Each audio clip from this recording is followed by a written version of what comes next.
আসসালামু আলাইকুম প্রিয় শিক্ষার্থী ভাই বোনেরা, আজকে আমরা যে প্রশ্নটি সমাধান করব সেটি হলো বিকিরণ চাপের সমীকরণ অথবা রাশিমালা নির্ণয়। এটা আপনাদের নন মেজর ফিজিক্স অষ্টম অধ্যায়ের একটি প্রশ্ন। তো বিকিরণ চাপের রাশিমালা নির্ণয় করব। আসলে সূর্য থেকে যে আলোক রশ্মি নির্গত হয়, ঠিক আছে, সেটা কিন্তু আমরা জানি আলোক রশ্মিগুলো ফোটন আকারে নির্গত হয়। আলোক রশ্মি ফোটন আকারে কি ফোটন আকারে কি ফোটনের একটা কি আলোক কণা বলা হয়। এই ফোটন আকারে কিন্তু নির্গত হয়, ঠিক আছে, সূর্যের যে বিকিরণ যে শক্তি, ঠিক আছে। এখন এই যে আমরা ফোটন বলতেছি, ফোটন হলো কি তাহলে আলোক কণা, ঠিক আছে। এখন এই যে আলোক কণাগুলো রয়েছে, এই আলোক কণাগুলোর কি রয়েছে, একটা শক্তি রয়েছে। কি রয়েছে? শক্তি রয়েছে। এই শক্তিটা কত, ঠিক আছে, এই শক্তিটা কত? তাহলে আপতিত বিকিরণের দরুন, অর্থাৎ এই যে সূর্য থেকে যে আলো নির্গত হয় ফোটনের মাধ্যমে, এই নির্গত ফোটন কণাগুলো দেখা যায় কোনো বস্তুর উপর যখন এসে পড়ে, তখন ওই বস্তুর উপরে একটা কি তৈরি করে, একটা চাপ তৈরি করে। কি তৈরি করে? একটা চাপ তৈরি করে, ঠিক আছে। এই চাপটা কি বলা হয়? কি বিকিরণ চাপ, ঠিক আছে। সূর্য থেকে যে বিকিরণ যে শক্তিটা আসে ফোটন আকারে, এবং এই ফোটনগুলো বস্তুর একক ক্ষেত্রফলে যে চাপ সৃষ্টি করে, সেটা কি বলা হয়? বিকিরণ চাপ। অর্থাৎ আপতিত বিকিরণের দরুন বস্তুর উপর ক্রিয়াশীল চাপকে বিকিরণ চাপ বলে। এবার আসেন, এই যে আমরা ফোটন বলতেছি, ফোটন কণাগুলোই তো কি সূর্য থেকে কি হয়? নির্গত হয়। তাহলে এই ফোটন একটা কণা বিবেচনা করা হয়। তো ফোটনের একটা কি থাকবে? বেগ থাকবে। এখন ফোটনের যে বেগ, সেটা কি কার বেগ হবে? আলোর বেগ সি এর সমান হবে। এবং ফোটনের যে কম্পাঙ্ক, আমরা জানি কি আলো নির্গত হয় কি তরঙ্গের মাধ্যমে, তাই না? তরঙ্গ আকারে। অর্থাৎ এই ফোটনের কিন্তু তরঙ্গ ধর্মও রয়েছে। এটা কণাও আবার হলো তরঙ্গ, উভয় ধর্মই কিন্তু সে প্রদর্শন করে। এজন্য ফোটনের কিন্তু দ্বৈত ধর্ম রয়েছে। এখন যেহেতু সে তরঙ্গের মতন নেও আচরণ করে, তাই এর তরঙ্গের একটা কি থাকে? কম্পাঙ্ক থাকবে। তাহলে ফোটনেরও কি থাকবে? কম্পাঙ্ক থাকবে। এই কম্পাঙ্কটা কিন্তু আমরা বিয়ের মতন আকৃতি দিয়ে লিখেছি, ঠিক আছে। এটাকে বলা হয় নিউ, তবে এটা কিন্তু বিটা একটু বাঁকানো, এটাকে বলা হয় নিউ। আচ্ছা, একটি ফোটনের শক্তি কোয়ান্টাম তথ্যানুসারে, কোয়ান্টাম এখানে লিখতে পারেন, কোয়ান্টাম তথ্যানুসারে একটি ফোটনের শক্তি হলো, মানে এনার্জিটা হলো এইচ নিউ। এইচটাকে বলা হয় প্লাঙ্ক ধ্রুবক, আর নিউটা হলো আমাদের কম্পাঙ্ক। আবার বিজ্ঞানী আইনস্টাইন বলেছেন, ভর শক্তি যে সমীকরণ আছে, সেই সমীকরণ অনুসারে আমরা যদি এই ফোটনের শক্তি হিসাব করতে যাই, তখন দেখতে যাব যে আমরা আইনস্টাইন সূত্র অনুসারে আমরা ই সমান সমান mc স্কয়ার। এটা কিন্তু আইনস্টাইনের বিখ্যাত সেই সূত্র, ভর শক্তি সূত্র, ঠিক আছে। এই যে এনার্জিটা হলো mc স্কয়ার, ভর গুণ বেগ স্কয়ার। এটা হলো আইনস্টাইনের তথ্য অনুসারে ওই ফোটনের শক্তি। আর এটা হলো, এই এনার্জিটা হলো কোয়ান্টাম তথ্য অনুসারে ফোটনের শক্তি। আর এটা হলো আইনস্টাইনের ভর শক্তি সমীকরণ অনুসারে শক্তি হবে এইটা। তাহলে দুইজনের শক্তিটা আসলে কি দুইজনের হিসাবে সঠিক। তো সেই হিসেবে আমরা 1 আর 2 কে লিখতে পারি কি এভাবে লিখতে পারি। এখন আমরা সি স্কয়ার দ্বারা এখানে ভাগ করে দিই, তাহলে আমরা কি পেয়ে যাই? ফোটনের ভর পেয়ে যাই। তো ফোটনের ভর পেলে আমরা ফোটনের ভরবেগ পেয়ে যেতে পারি। তো ফোটনের ভরবেগটাকে আমি দেখতে পাচ্ছেন এখানে আমি পি দ্বারা প্রকাশ করেছি। এটা হলো ছোট হাতের পি, কারণ আমরা যে বিকিরণ চাপ বের করব, ওইটাও কিন্তু চাপটা আমরা প্রকাশ করব প্রেসার পি দ্বারা। অর্থাৎ ওইটাকে আমরা বড় হাতের পি দ্বারা প্রকাশ করব, আর এটা আমরা ছোট হাতের পি, কারণ আমরা ভরবেগও জানি পি দ্বারা প্রকাশ করা হয়, এই কারণে আমি এটা ছোট হাতে দিয়েছি, ঠিক আছে। আচ্ছা, ফোটনের ভরবেগ পি হবে কি? ভরবেগ মানে কি? ভর গুণ বেগ। তাহলে ভর, আর এটা হলো বেগ, ভরবেগ। তাহলে আমি ভরটা কত পাইছি? ফোটনের এত বসিয়ে দিলাম। সিসি কাটা যায়, তাই কাটা গেলে থাকে আমার এইটা। এখন দেখেন এইচ নিউ আবার সমান সমান কি? এনার্জি। তাহলে আমি এইচ নিউর জায়গায় আমি এখানে এনার্জি লিখতে পারি, অর্থাৎ একের মান বসিয়ে দিলাম। তাহলে আমি পি ভরবেগ সমান সমান ই ডিভাইডেড সি পেলাম। এখন বলেন তো, এখানে আমি যে ফোটনের ভরবেগ পেলাম, এটা হলো কয়টা ফোটনের ভরবেগ? আমি কয়টা ফোটনের?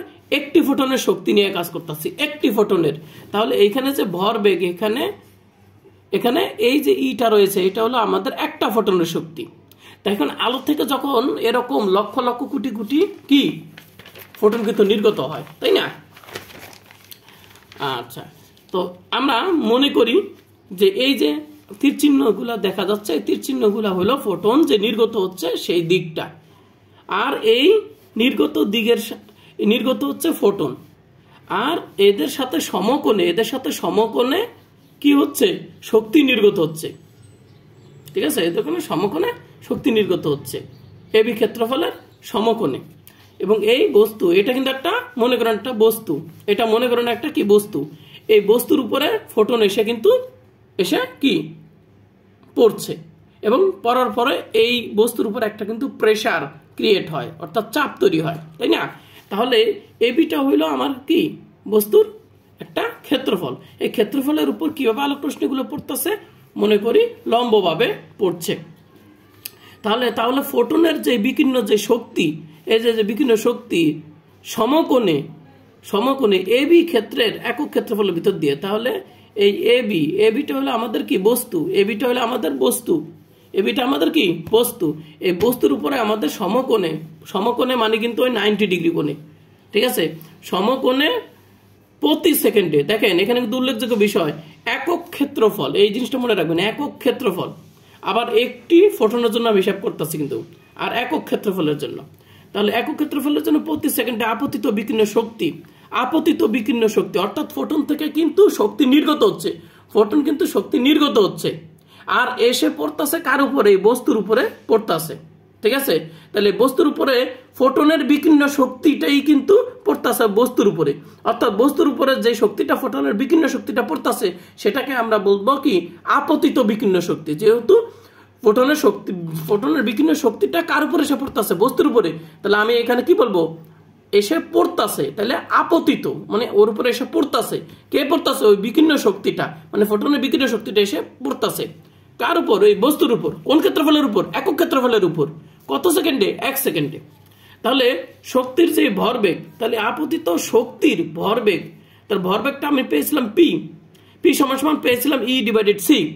কিন্তু আমরা যেহেতু এখানে আমরা কি দিয়েছি, এখানে সামেশন অফ ই দিয়েছি।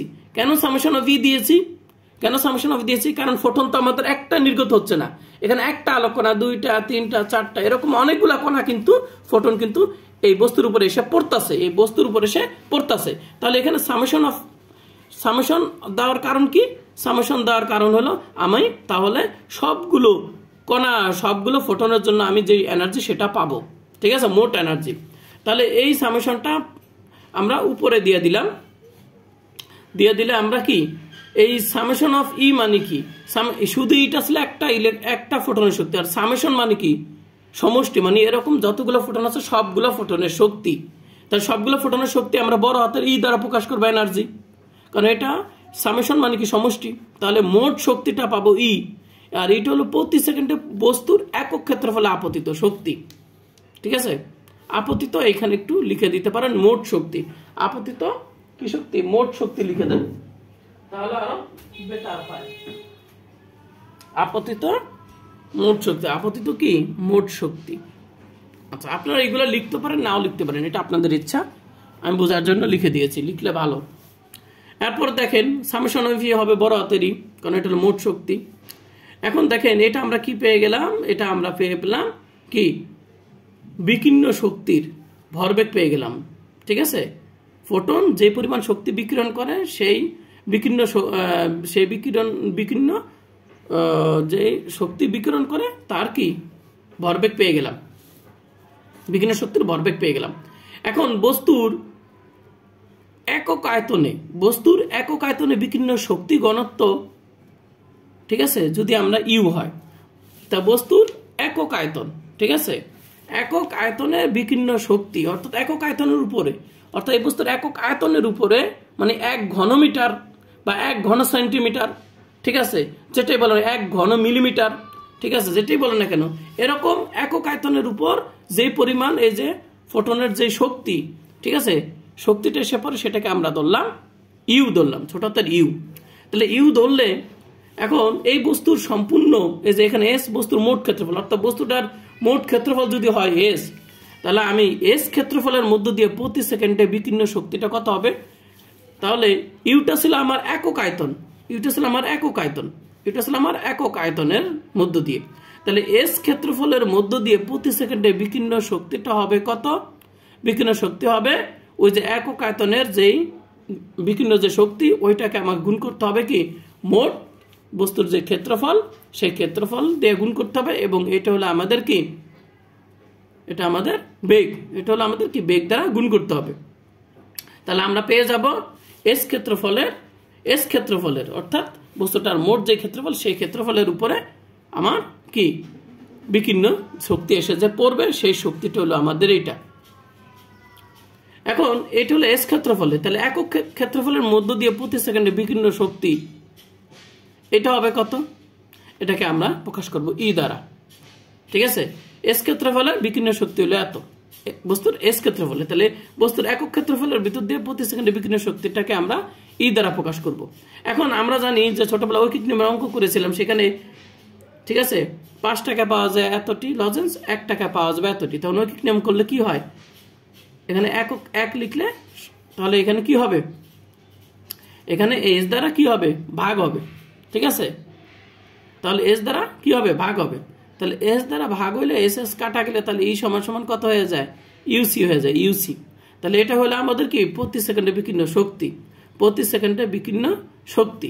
এখন এই বিকীর্ণ শক্তির মানটা প্রতি সেকেন্ডে, এই যে প্রতি সেকেন্ডে একক ক্ষেত্রফলে, এই যে প্রতি সেকেন্ডে একক ক্ষেত্রফলে, এই যে এখানে কিন্তু আমি একক ক্ষেত্রফলে বের করছি, এটাও যেহেতু একক ক্ষেত্রফলে আপতিত শক্তি, আপতিত বিকীর্ণ শক্তি, আপতিত কি বিকীর্ণ শক্তি, আপতিত বিকীর্ণ শক্তি। ঠিক আছে, এখানেও কিন্তু প্রতি সেকেন্ডে একক ক্ষেত্রফলের মধ্য দিয়ে বিকীর্ণ শক্তি। তাহলে এই ই এর মানটা আমরা এখানে কি করে দিব, বসিয়ে দিব। বসিয়ে দিলে কি হয় দেখেন, তো এই যে আমরা কি করলাম বসিয়ে দিলাম, এটা আমরা বসিয়ে দিলাম, বসিয়ে দিলে সিসি কাটা যায়, তাহলে থাকে আমার হলো কি উপরে থাকে ইউ। ঠিক আছে, এটা হলো আমাদের কি ফোটনের শক্তির ভরবেগ কিন্তু। আচ্ছা, এখন যদি ভরবেগের সম্পূর্ণ শক্তি মানে এই যে বিকৃত শক্তি, বিকৃত শক্তির যে ভরবেগটা রয়েছে, বিকৃত শক্তির যে ভরবেগ রয়েছে সেটা তো হলো ইউ এর সমান, শক্তি ঘনত্বের সমান, মানে একক আয়তন শক্তির সমান দেখা যাচ্ছে। এখন এই শক্তিটা যদি কার উপর এসে পড়ে, ওই যে বস্তু ছিল এস ক্ষেত্রফলের যে বস্তু, ওই বস্তুর উপরে এসে পড়লে এবং ওই বস্তুটা যদি সম্পূর্ণ এই শক্তিটাই যদি সে শোষণ করে নেয়, শোষণ হয় ওই বস্তু কর্তৃক, তাহলে ওই একক ক্ষেত্রফলের জন্য তাহলে এই যে শক্তিটা যে বস্তুর উপরে এসে পড়লো, তাহলে এই পড়ার কারণে ঠিক আছে কণাটা এসে পড়লে ওই কণাটার কিশোর হয়, আমরা জানি বেগের পরিবর্তন হয়। ঠিক আছে, বেগের কি ঘটে পরিবর্তন ঘটে, অর্থাৎ আলোক রশ্মি যদি কোন বস্তুর উপরে এসে পড়ে, পড়ার পরে কিন্তু এই বস্তুর সাথে সংঘর্ষ হওয়ার কারণে ওই আলোর বেগ কিন্তু আর একই থাকবে না, অর্থাৎ চেঞ্জ হবে। আর যেহেতু বেগ চেঞ্জ হবে তাহলে আমরা জানি ভরবেগ চেঞ্জ হবে, কারণ ভর বেগ মানে হলো ভর গুণ বেগ, যেহেতু বেগ চেঞ্জ হচ্ছে তাহলে অবশ্যই ভর বেগের রেজাল্টটা চেঞ্জ হবে, তাই না? তাহলে আমি বলতে পারি যে সম্পূর্ণ শক্তি শোষণ করলে একক ক্ষেত্রফলের জন্য ভরবেগের যে পরিবর্তনের হার, তাহলে 1 সেকেন্ডে কি পরিমাণ পরিবর্তন হলো ভরবেগের ওই বস্তুটার, মানে ওই ফোটনের যে ভরবেগের কি পরিবর্তন হলো, সেই পরিবর্তনের হারটা হবে বিকিরণ চাপের সমান। ঠিক আছে, পরিবর্তনের হারটাই হবে বিকিরণ চাপ। কেন, একবার একটু লাইনে আসেন। আমরা কিন্তু জানি চাপ কাকে বলে, চাপ হলো বল বাই ক্ষেত্রফল। আমরা জানি চাপ সমান সমান বল বাই হলো ক্ষেত্রফল, বল বাই ক্ষেত্রফল।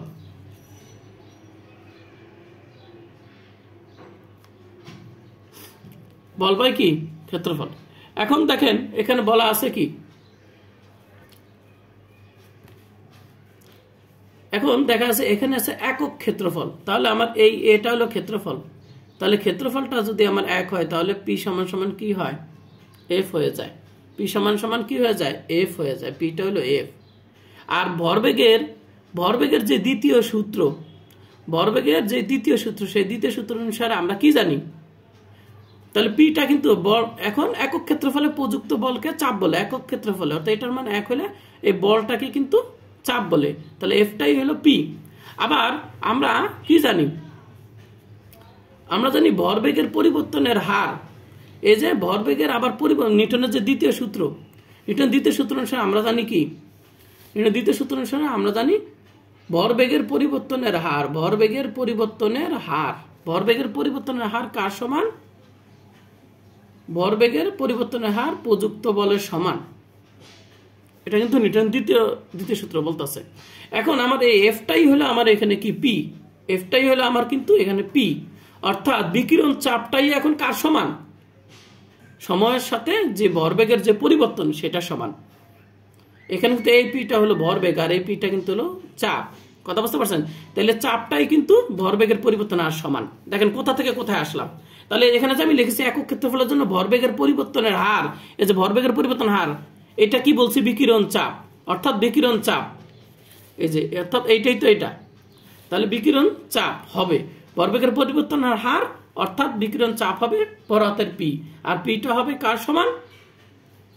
এই যে আমাদের পি এর ভরবেগের পরিবর্তনের সমান।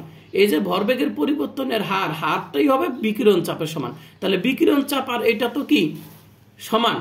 তাহলে এখানে আমার এই যে বিকিরণ চাপ, এই চাপটাই হবে ভরবেগের পরিবর্তনের হারের সমান, ঠিক আছে? তাহলে আমার এইটার কি হবে?